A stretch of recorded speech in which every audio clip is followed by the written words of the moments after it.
बिस्मिल्लाहिर्रहमानिर्रहीम। अस्सलाम वालेकुम नाज़रीन, आप यूट्यूब चैनल देख रहे हैं। मैं इमरान खान हूँ। ये बहुत अहम अपडेट्स हैं और ये मैंने सोर्सेज से इकट्ठी की हैं।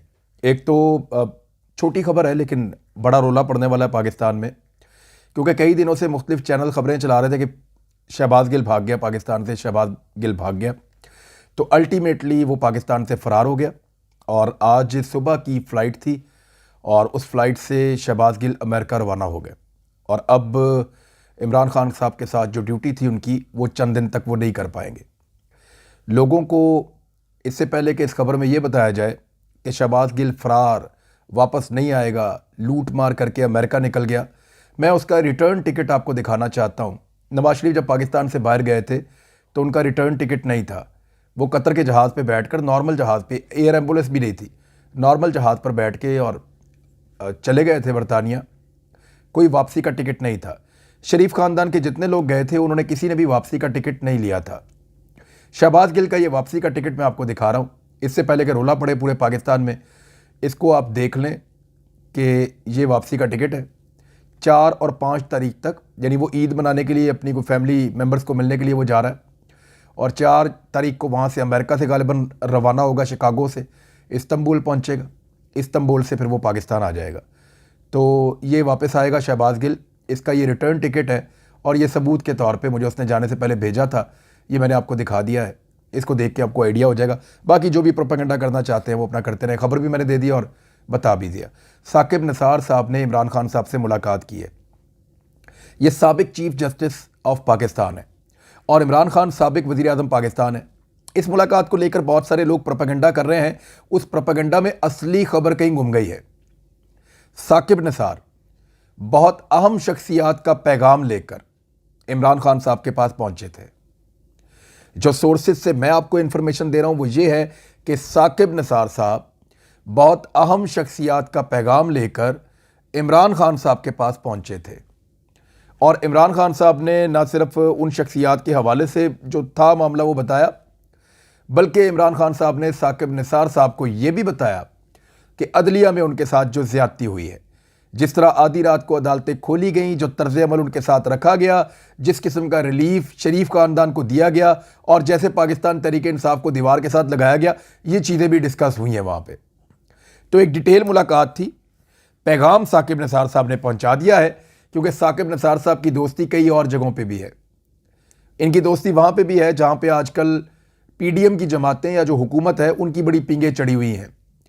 तो इनकी बड़ी अच्छी दोस्ती है। तो ये पैगाम लेकर आए थे बड़ी अहम शख्सियत का, बल्कि 2 शख्सियात का, और वो पैगाम उन्होंने इमरान खान साहब तक पहुंचाया और इमरान खान साहब का जो जवाब है वो आपको अगली खबर में मिल जाएगा। खबर मैं आपको दे रहा हूं बड़ी पक्की। इमरान खान साहब के मोबाइल फ़ोन में बहुत सारे नंबर हैं, बहुत सारे नंबर हैं, और उन्होंने 2 नंबर्स को हाल ही में ब्लॉक कर दिया। 2 पाकिस्तान की ताकतवर तरीन शख्सियात, 2 पाकिस्तान की बड़ी अहम शख्सियात, उनके नंबर इमरान खान साहब ने अपने मोबाइल फ़ोन में इसलिए ब्लॉक कर दिए कि वो उनसे बात अब नहीं करना चाहते। मैं आपको फिर दोहरा देता हूं बात, और मैं अपनी इस खबर के ऊपर कायम हूं। यानी मैं पक्के सोर्स के साथ आपको बता रहा हूं कि साबिक वज़ीर आज़म इमरान खान साहब ने हाल ही में अपने मोबाइल फ़ोन में से 2 नंबर ब्लॉक कर दिए हैं। एक नंबर जो है वो तो ऐसा है कि उसका ताल्लुक़ खैबर पख्तूनख्वा के एक एरिया में है, वहाँ पे उन्होंने ब्लॉक किया। एक नंबर उन्होंने और बड़ी अहम तरीन शख्सियत का, बहुत ताकतवर तरीन शख्सियत का नंबर ब्लॉक किया, और गालिबन ये वही शख्सियत है, मैं ज़्यादा खुल के इसके ऊपर बात नहीं करना चाहता, लेकिन जिनका पैगाम इमरान खान साहब तक पहुँचाया गया है। क्योंकि नंबर ब्लॉक हो चुका है तो साकिब निसार साहब आकर मिले हैं। मैं आपको फिर कह रहा हूँ, इमरान खान साहब ने 2 बड़ी अहम तरीन शख्सियात का नंबर ब्लॉक कर दिया। नंबर ब्लॉक होने के बाद साकिब निसार साहब एक अहम तरीन शख्सियत का पैगाम लेकर इमरान खान साहब के पास पहुंचे, लेकिन इमरान खान साहब ने बात नहीं सुनी। और इमरान खान साहब ने एक और काम किया है। उनकी पार्टी के कुछ लोगों ने उनसे कहा कि हमारे साथ मुक्तदर हल्के या कुछ ताकतवर शख्सियात राब्ता कर रही हैं, हमें इस राब्ते को आगे बढ़ाना चाहिए।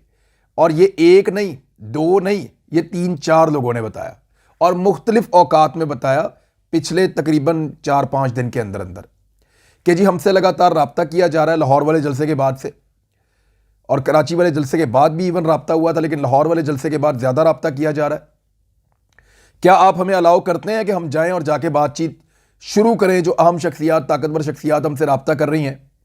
तो उस पर इमरान खान साहब ने साफ इनकार कर दिया, चिट्टा इनकार। उन्होंने कहा बिल्कुल कोई मेरे बिहाफ पे कोई बात नहीं करेगा और किसी को किसी किस्म की बात करने की ज़रूरत भी नहीं है। और मेरे ख्याल में सिर्फ हमें फोकस करना चाहिए अपनी तहरीक के ऊपर, फोकस करना चाहिए आने वाले इंतखाबात के ऊपर, और फोकस करना चाहिए इस बात के ऊपर कि हमने किस तरीके से इस मुल्क में नए इंतखाबात का माहौल बनाना है और पब्लिक को मोटिवेट करके कैसे लेकर आना है। इधर उधर टाइम ज़ाया ना करें। यानी वो जो कुछ लोग कह रहे थे ना कि पाकिस्तान में फौरी तौर पे इलेक्शन आने वाला है, कुछ कह रहे थे कि कुछ चीज़ें होने वाली हैं, कुछ कह रहे थे बड़े ताकतवर इदारों ने बहुत सारी चीज़ें तय कर ली हैं, तो वो सारा एक लॉलीपॉप था और इमरान खान साहब ने वो लॉलीपॉप लेने से इनकार कर दिया। बल्कि उन्होंने अपने साथियों को भी मना कर दिया कि ऐसा कुछ नहीं होने जा रहा, अपनी तैयारी करो इलेक्शन की, हम इलेक्शन करवाएंगे। इस मुल्क में ज़ोर ज़बरदस्ती भी करनी पड़ी, ताकत का इस्तेमाल करना पड़ा, एहतजाज करना पड़ा, हम मजबूर कर देंगे हुकूमत वक्त को कि वो इलेक्शन अनाउंस करे। ये इमरान खान साहब की स्ट्रेटजी है और इस स्ट्रेटजी को आगे बढ़ाने के लिए, क्योंकि एक नंबर से उनको गालिबन मैसेजेस भी आ रहे थे, तो उन्होंने वो नंबर भी ब्लॉक कर दिया।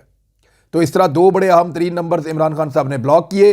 फिर इमरान खान साहब के पास एक पैगाम पहुंचा, अब साकिब निसार साहब आए, वो भी एक अहम पैगाम लेकर आए, और उससे पहले उनके कुछ करीबी साथियों ने भी उनको पैगाम दिए। तो उन्होंने मना कर दिया कि किसी किस्म की एंगेजमेंट आप लोगों ने नहीं करनी है। ये खबरें मैंने आपको कंफर्म कर दी और इनकी आने वाले वक्त में गालिबन तस्दीक हो जाएगी, लेकिन ये बिल्कुल शोर शॉर्ट खबरें जो मैंने आपको बता दी हैं। अब एक और चीज़ है, इलेक्शन कमीशन ने एक नया गेम खेला है। वो ये कह रहे हैं कि 31 दिसंबर तक पाकिस्तान में मरदमशुमारी के नताइज आ जाएंगे। पाकिस्तान में एक और मरदमशुमारी होनी है। वैसे तो ये 10-10 साल भी नहीं होती, बड़े लंबे अरसे तक भी नहीं होती, लेकिन पाकिस्तान में एक दफ़ा फिर मरदमशुमारी होनी है और उस मरदमशुमारी के नताइज 31 दिसंबर तक फराहम कर दिए जाएंगे हल्का बंदियों के लिए। उसके बाद 4 महीने मजीद दरकार होंगे। यानी इलेक्शन कमीशन ये कहना चाहता है कि अप्रैल तक तो सोचे ही कोई ना, मई तक तो सोचे ही कोई ना, 31 दिसंबर को मिलेंगे, 4 महीने अप्रैल की आखिरी तारीख तक हम करेंगे हल्का बंदियां, और उसके बाद मई के अंदर जो है वो फिर आप बाद में हुकूमत बनाएं, निगरान 20 दिन की, 60 दिन की, और उसके बाद फिर आप बजट के बाद आप कभी हुकूमत बनाएं और फिर आप इलेक्शन करवाएं। अब वो अगले साल के ऊपर गेम डाल रहे हैं। अब आपको पता है इलेक्शन कमीशन को कैसे चलाया जाता है, किनका आदमी है, किस तरीके से काम करता है। ज़्यादातर वही चीज़ें करता है जो अपोजिशन को पसंद होती हैं। लेकिन पुरानी हल्का बंदियों के साथ भी इंतखाब हो सकता है। पुरानी हल्का बंदियों में इलेक्शन कमीशन ने बहुत डिले किया है और अब वो ये कहते हैं कि 3 अगस्त तक हल्का बंदियां मुकम्मल हो जाएंगी। यानी अगर जून में या जून के आखिर में हुकूमत तहलील कर दी जाए तो जुलाई, अगस्त और सितंबर के आखिर में, अक्टूबर के शुरू में भी इलेक्शन हो सकते हैं। क्योंकि अगस्त की 3 तारीख के बाद जब हल्का बंदियां मुकम्मल होंगी तो टिकटों का फैसला होकर, टिकटों का फैसला तो पार्टियां ऑलरेडी कर चुकी होंगी, क्योंकि उससे पहले हल्का बंदियां आ जाती हैं, बाद में तो सिर्फ अपीलें निपटाई जाती हैं। और अपीलें निपटाने से पहले जब हल्का बंदियां आ जाएंगी तो मेरे ख्याल में जुलाई में पार्टियां इस काबिल होंगी कि वो अपने उम्मीदवारों को टिकट दें और उनको तैयारी करें। जहां जहां पे प्रॉब्लम होगी वहां जाके वो अप्लाई कर देंगे और अप्लाई करने के नतीजे में 3 अगस्त तक तमाम चीज़ें मुकम्मल हो जाएंगी। तो अगस्त के आखिर में, सितंबर के आखिर में, या मैक्सिमम अक्टूबर के पहले हफ्ते तक भी पाकिस्तान में इंतखाबात हो सकते हैं और एक नई हुकूमत बन सकती है।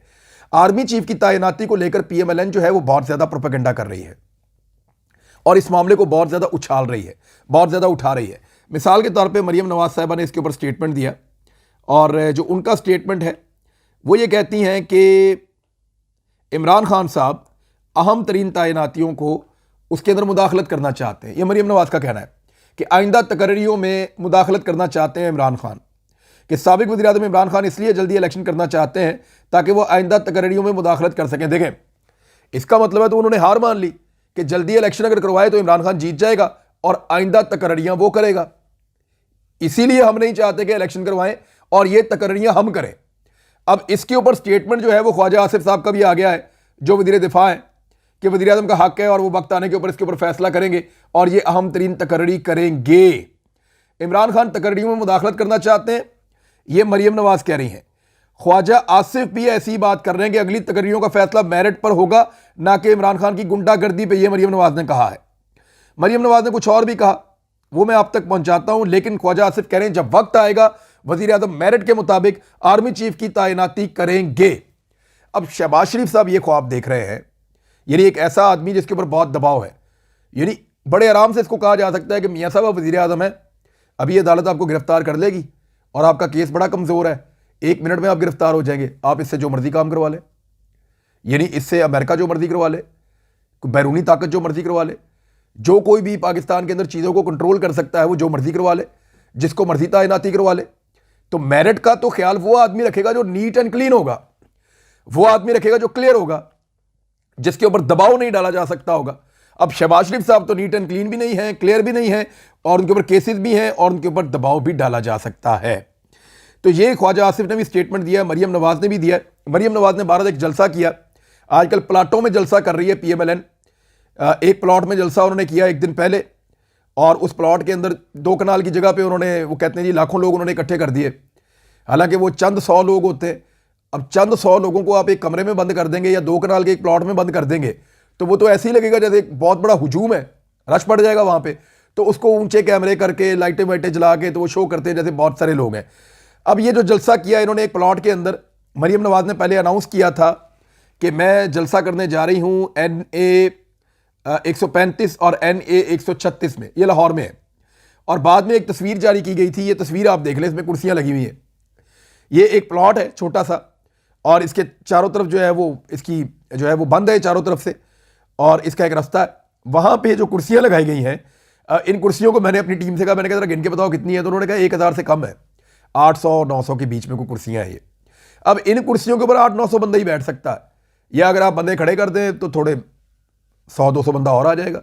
तो 1000-1200 बंदे के साथ ये जलसा करते हैं, और तासुर देखें कि जैसे लाखों बंदे हैं। यानी PMLN की ये हालत कर दी है इन्होंने, और फ्रस्ट्रेशन ऐसी है कि अब इमरान खान साहब के ऊपर जो है वो तौहीन के फतवे लगाए जा रहे हैं। यानी एक छोटा क्लिप काट के उसमें साबित किया जा रहा है कि इमरान खान अब नौज़ुबिल्लाह ऐसी बातें कर रहा है जैसे कि वो अपने आप को कोई बहुत बरगजीदा शख्सियत समझता है, या कुछ इस तरह की चीज़ें कर रहा है जो इस्लाम की रूह से मुनाफी हैं या उसके साथ नहीं जाती। इस तरह का प्रोपेगेंडा किया जा रहा है। मरियम नवाज ने अपने मुंह से कहा, कल साबिक खातून अव्वल के बारे में बड़ी जू मानी और गलत गुफ्तगू की, आज जो है वो इस्लाम का सहारा लिया और एक बड़ा घिनौना इल्ज़ाम लगाया एक छोटी एडिटेड वीडियो के ज़रिए। जब आप पूरी वीडियो सुनते हैं 1 मिनट और 36 सेकंड की, तो आपको पता चलता है कि एक्चुअली इमरान खान ये कह रहे हैं कि लोगों को जाकर ये पैगाम दें, तबलीग करें कि ला इलाहा इल्लल्लाह ये आपको आज़ाद करता है, कि हम सिर्फ अल्लाह की इबादत करते हैं, ये आपको दुनियावी गुलामी से आज़ाद करता है, हमें आज़ादी के लिए लड़ाई लड़नी। वो इस तरह बात कर रहे थे, लेकिन उसका पहला पोर्शन काट के उसको इस तरीके से पोर्ट्रे किया मरियम नवाज ने कि जैसे कोई तौहीन कर दी है मजहब की इमरान खान ने। तो ये इस लेवल पे चले गए क्यों, ज़रा इसको आप समझें। ये इसलिए गए कि फ्रस्ट्रेशन बहुत बढ़ गई है। ये पहले जलसे किया करते थे ग्राउंडों में, मीनार पाकिस्तान में तो जा ही नहीं सके, कभी हिम्मत ही नहीं हुई। पहले ये ग्राउंडों में जलसे किया करते थे, उसके बाद ये जलसे सड़कों पे करना शुरू हो गए, और अब ये जलसे प्लाटों में पहुंच गए हैं। तो PMLN का ऐसा बेड़ा गर्क कर दिया है कि अब जलसे प्लाटों में पहुंच गए हैं, और आने वाले वक्त में शायद ये जलसे अपने ले जाएंगे रायविंड वाले घर के अंदर, कि अंदर आ जाया करें कारकुन, वहीं पे हम जलसा कर लिया करेंगे। तो ये तो अजीब तरीके की सूरत हाल है। पार्टी नहीं होगी, एक फैक्ट्री होगी कि कारकुनों को इकट्ठा किया और उनको जो बातें सुनानी है वो सुना दी। और मरियम नवाज साहिबा की ज़बान बिगड़ती चली जा रही है लगातार। ये वो फ्रस्ट्रेशन और गुस्सा है जो उनको अब अपनी पार्टी के ऊपर और अपने फैसलों के ऊपर आ रहा है। यानी पीपल्स पार्टी की बातों में आकर, बाकी लोगों की बातों में आकर उन्होंने अपनी अच्छी खासी सियासत को तबाह कर लिया, और इमरान खान साहब की डूबती हुई कश्ती को दोबारा सहारा दे दिया, और एक बैरूनी साजिश के जरिए उसको निकाल के पाकिस्तान का दोबारा हीरो बना दिया। PTI एक रिएक्टिव फोर्स है, रिएक्शन देती है, वो सारे खड़े हो गए हैं। अब इमरान खान साहब के पास इतनी ताकत मौजूद है कि रोजाना पाकिस्तान के मुख्तलिफ शहरों से आवाज आती है कि आज इधर हजारों लोग निकल आए, आज उधर हजारों लोग निकल आए। जितना बड़ा जलसा मरियम नवाज साहब ने ये 2-3 जलसे करके देखे, जितने बंदे टोटल इकट्ठे हुए ना, इससे 4 गुना बंदे वहां इकट्ठे हो जाते हैं इमरान खान के, जहां सिर्फ एक स्क्रीन लगी हुई होती है।